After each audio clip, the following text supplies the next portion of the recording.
Hello students, good afternoon. Today we are going to discuss about the chapter relation and function. This is the chapter 2 for a class 11th. ये chapter 2 है class 11 की text book का, NCERT text book का ये chapter number 2 है। जैसा कि मैंने आपको ट्रिग्नोमेट्रिक फंक्शन बता दिया है, चैप्टर 3 बता दिया था, चैप्टर 2 बीच में छोड़ दिया था। आपको रिलेशन ऑफ फंक्शन के बारे में बताएंगे। सेट चैप्टर हो गया है। कुछ लोग पूछ रहे थे कि सर इसकी वीडियो नहीं पड़ी है, वो उसकी वीडियो नहीं, तो वीडियो सब पढ़ रही है, लिंक उस पर जा रहा है, आप लिंक को देखिए, लिंक उस पर आपके सॉफ्टवेयर ERP पे पड़ा हुआ है। तो रिलेशन एंड फंक्शन पे हम डिस्कस करेंगे। तो रिलेशन और फंक्शन में डिस्कस करने से पहले मैं आपको बताऊं, एक होता है कार्टेशियन प्रोडक्ट। कार्टेशियन प्रोडक्ट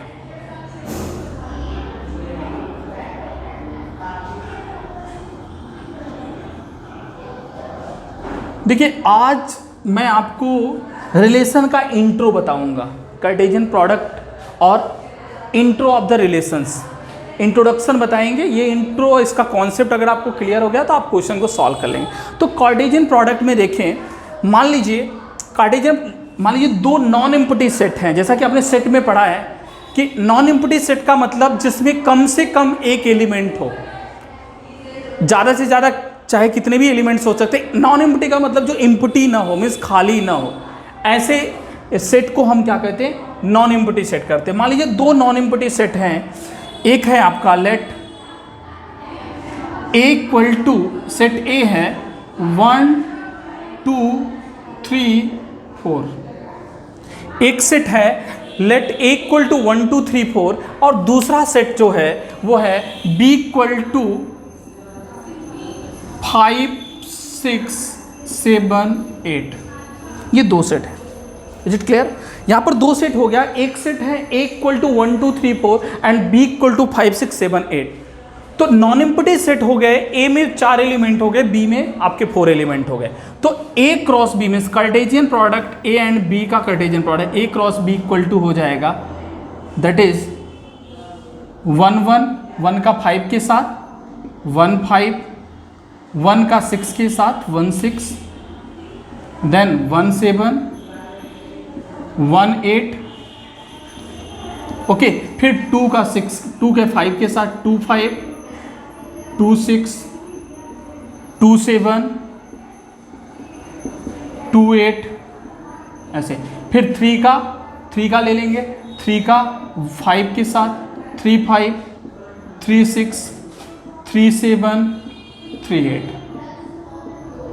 फिर हम 4 का ले लेते हैं, 4 का 5 के साथ 4 5 4 6 4 7 4 8। क्लियर? तो ये हो गया आपका Cartesian product of A and B। तो A क्रॉस B हो गया आपका 1 का 5 1 5 1 6 1 7 1 8, फिर 2 5 2 6 2 7 2 8, देन 3 5 3 6 3 7 3 8, देन 4 5 4 6 4 7 4 8। ओके, तो ये हो गया आपका Cartesian product of A and B।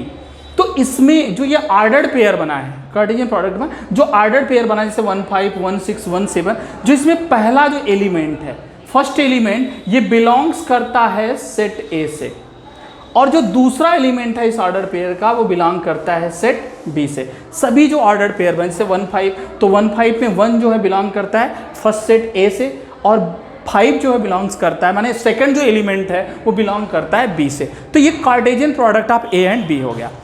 अब हम नेक्स्ट टॉपिक पर चलते हैं। ये कार्टेशियन प्रोडक्ट हो गया। अब हम चलते हैं रिलेशन पे। हम समझते हैं रिलेशन क्या होता है। देखिए, इसको कार्टेशियन प्रोडक्ट की जरूरत पड़ेगी रिलेशन के लिए। तो रिलेशन, हम देखते हैं रिलेशन क्या होता है। तो आपको बताया रिलेशन को सिंपली, अगर हमें A और B का रिलेशन फाइंड आउट करना है तो हम रिलेशन को इस तरह लिखते हैं, A R B, इस तरह रिप्रेजेंट करते हैं, A R B। Is it clear? तो ये रिलेशन हो गया A R B। तो मान लीजिए अगर हम रिलेशन को, अगर हमें डिफाइन करना हो, रिलेशन इज द सबसेट। ये क्या होता है? सबसेट होता है of, relation is the subset of A cross B taken out in some manner. अब देखो हमने बताया कि रिलेशन क्या होता है। रिलेशन क्या होता है एक्चुअल में, रिलेशन को रिप्रेजेंट किए ए और बी का रिलेशन अगर निकालना है तो ए और B relation is the subset, ये सबसेट होता है that is the A cross B. A cross B का सबसेट होता है जो taken out in some manner, माने जो टेकन आउट होता है सम मैनर, कुछ मैनर के थ्रू हम क्या करते हैं उसे टेकन आउट करते हैं। ओके, अब देखिए अब इसको एग्जाम्पल से हम समझते हैं कि रिलेशन को कैसे हम समझेंगे। मान लीजिए एक रिलेशन है R equal to A B such that A and B both are even, such that A और बी जो है दोनों क्या हैं, इवन हैं, where A belongs to A and B belongs to B. जहां पर ए जो है सेट ए जो सॉरी स्मॉल जो ए है ये जो एलिमेंट है बिलोंग्स करता है सेट ए से, बी बिलोंग्स करता है सेट बी से। अगर इस रिलेशन को आपको देखना हो तो अब क्या कहें, जो डिफिनीशन है, डिफिनीशन ये subset of A cross B, A cross B का सबसेट होता है जिसे टेकन आउट हम क्या लेते हैं और उसको बाहर कैसे निकालते हैं, सब मैनर, कुछ मैनर के थ्रू निकालते हैं। तो ये रिलेशन को डिफाइन कर रहा है आर, ये रिलेशन बता रहा है। अब इस रिलेशन के थ्रू ए और बी दोनों क्या है, इवन नंबर है और ए बिलोंग्स करता है सेट ए से, बी बिलोंग्स करता है सेट बी से। अब इसमें देख लीजिए इन दोनों में ए सेट ए में बताइए इवन नंबर कौन है, 2 है और 4 है, और बी में कौन है, 6 और 8 है। तो एक जो हो गया वो किससे बिलोंग कर रहा है, सेट ए से, और जो बी एलिमेंट है वो सेट बी से बिलोंग करता है, कैपिटल बी में सेट बी से बिलोंग करता है। तो आप लिखेंगे आर इक्वल टू, आप लिख सकते हो पहला 2 के साथ ले लेंगे 6, ओके 2 6, फिर दूसरा आप ले सकते हो 2 6 2 8, ओके 4 6 4 8, क्लियर। तो ये हो गया, ये रिलेशन को इंडिकेट करता है।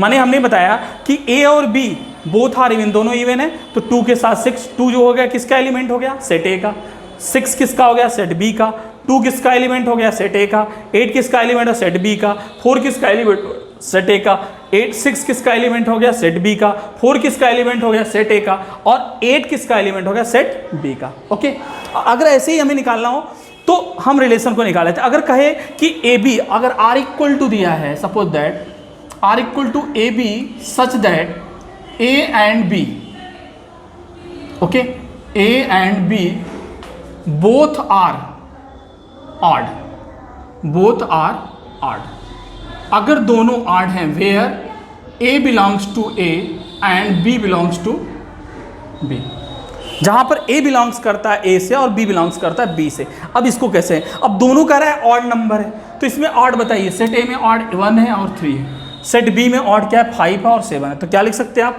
आर इक्वल टू लिख लेंगे आप 1 5, ओके, दूसरा 1 5 1 7, ओके 3 5 और हो गया 3 7।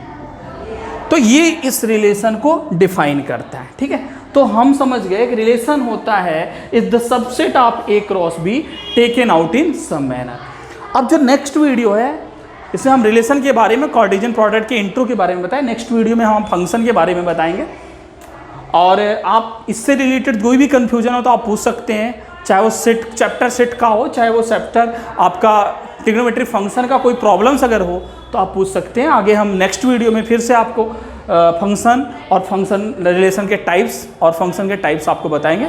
Okay bye, take care.